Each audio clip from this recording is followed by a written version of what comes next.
उसे आसानी से समझाए, सरल तरीके से समझाए, तो फिजिक्स से आसान कोई सब्जेक्ट नहीं। हम पहुंच चुके हैं राकेश फिजिक्स।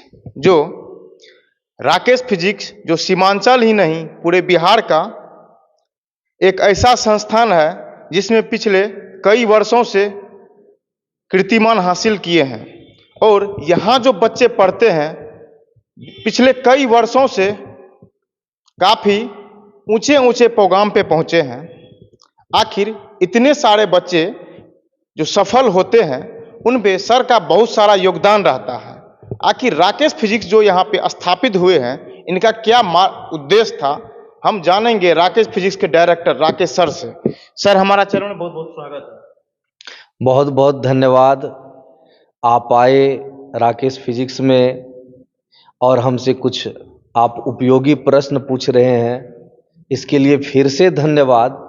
सबसे पहले समस्त बिहारवासी के साथ साथ आपको भी दिवाली एवं छठ की हार्दिक शुभकामनाएं। अब आपने जो प्रश्न किया हम उस पर चलते हैं कि राकेश फिजिक्स का स्थापना किस उद्देश्य से हुआ था। तो आपने खुद कहा कि राकेश फिजिक्स सीमांचल ही नहीं बिहार का एक अग्रणी संस्थान है। इसने बहुत सारे रिजल्ट दिए हैं, बहुत सारे बच्चे को ऊंचे ऊंचे स्थानों तक पहुंचाए हैं। तो इसका उद्देश्य क्या था हमारा इस संस्थान को स्थापित करने का। तो राकेश फिजिक्स की स्थापना जब यहाँ पर की गई थी तो उस समय जो गरीब तबके के बच्चे थे वे अपनी उच्च कोटि की शिक्षा प्राप्त करने के लिए कोटा या पटना नहीं जा पाते थे।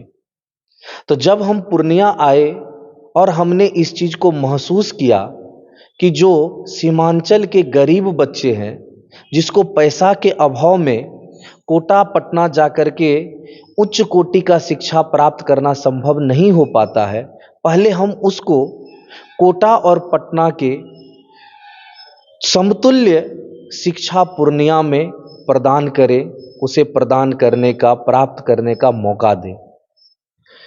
दूसरी बात कि राकेश फिजिक्स की स्थापना जिस समय हुई थी उस समय इस सीमांचल में बहुत सारे अच्छे इंस्टीट्यूट थे फिजिक्स के, अच्छे टीचर थे, वे पढ़ा रहे थे। लेकिन जब हमने यहाँ पर खोला, संस्थान की स्थापना की, तो उस समय मेरा यह अपना मन में एक जिज्ञासा था, एक इच्छा थी कि हम फिजिक्स की पढ़ाई को इतना आसान और सरल बना करके लेकर चले कि फिजिक्स पढ़ाई नहीं लग करके एक गेम के जैसा, एक खेल के जैसा आसान लगे और बच्चे इंटरेस्ट के साथ फिजिक्स के साथ खेल सके। आज हम गर्व से कहना चाहते हैं कि सीमांचल के बहुत सारे बच्चों को हमने ऊंचे ऊंचे मुकाम तक पहुंचाया है और बहुत सारे गरीब बच्चों को फिजिक्स की उच्च कोटि की शिक्षा प्रदान की है और वह बच्चे आज उच्च कोटि की शिक्षा प्राप्त कर ऊंचे अच्छे जगहों पर नौकरी कर रहे हैं। बड़ी खुशी हो रही है हमें। सर, कुछ ही महीनों में बोर्ड का जो एग्जाम होने वाला है, विद्यार्थी को किस तरह से प्रिपरेशन करना चाहिए, क्योंकि समय तो बहुत कम है, जो बोर्ड में अच्छा नंबर ला सके।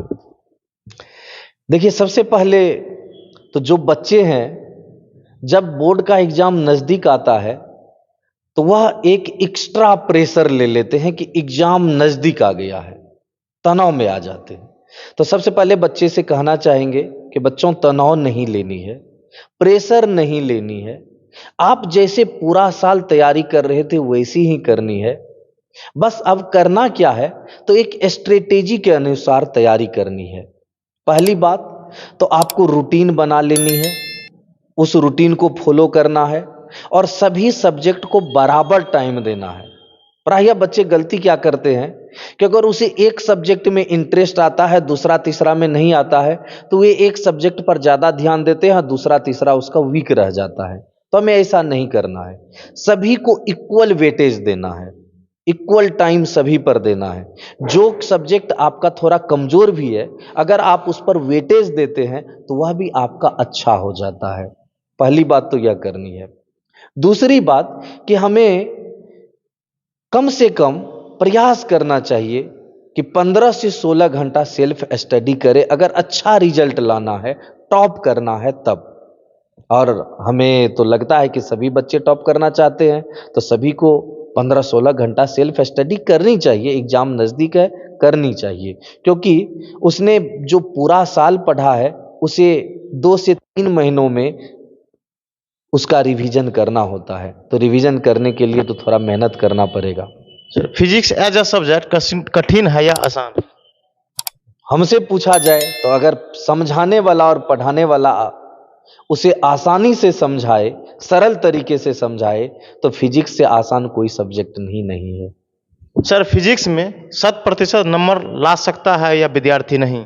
बिल्कुल ला सकता है, और आप लोगों को पता भी है कि इसी इंस्टीट्यूट के कई सारे बच्चे फिजिक्स में 100% मार्क्स लाए भी हैं। सर, विद्यार्थी अपना सीमांचल को छोड़ के जब बाहर पढ़ने जाते हैं तो बहुत ज़्यादा मात्रा में सुसाइड करते हैं, ऐसा क्यों? यह सुसाइडल प्रवृत्ति एक्स्ट्रा प्रेशर की वजह से होती है। अब यह प्रेशर आता कहां से है?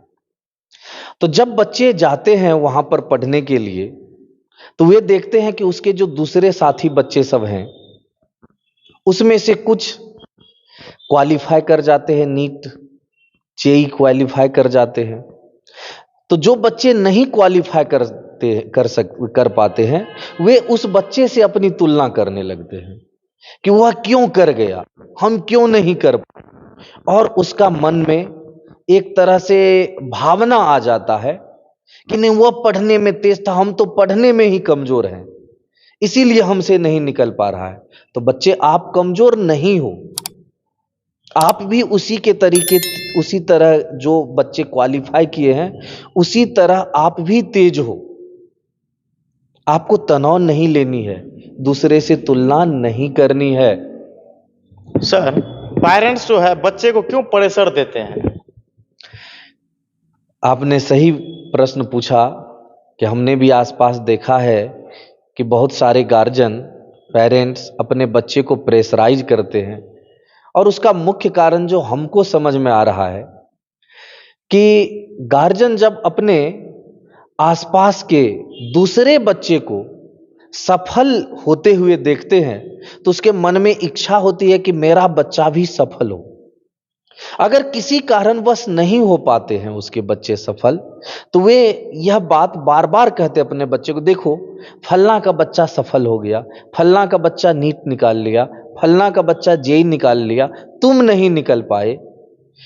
हम ऐसे गार्जियन से कहना चाहेंगे कि आप दूसरे के बच्चे से अपने बच्चे को तुलना नहीं कीजिए, दूसरे को देख करके अपने बच्चे को प्रेशराइज मत कीजिए। अगर बच्चे दूसरे को देख करके तनाव में आते भी हैं, तो आपकी यह जिम्मेवारी बनती है कि आप उससे बात करें, कम्युनिकेट करें और प्रयास करें कि उसे जिस बात से तनाव है उससे दूर किया जाए। आप उसका उत्साहवर्धन करें, उत्साह बढ़ाए, जिससे कि उसका पढ़ाई में या वह जो भी काम कर रहा है उसमें मन लगे और वह अच्छा कीर्तिमान स्थापित कर सके सफलता का।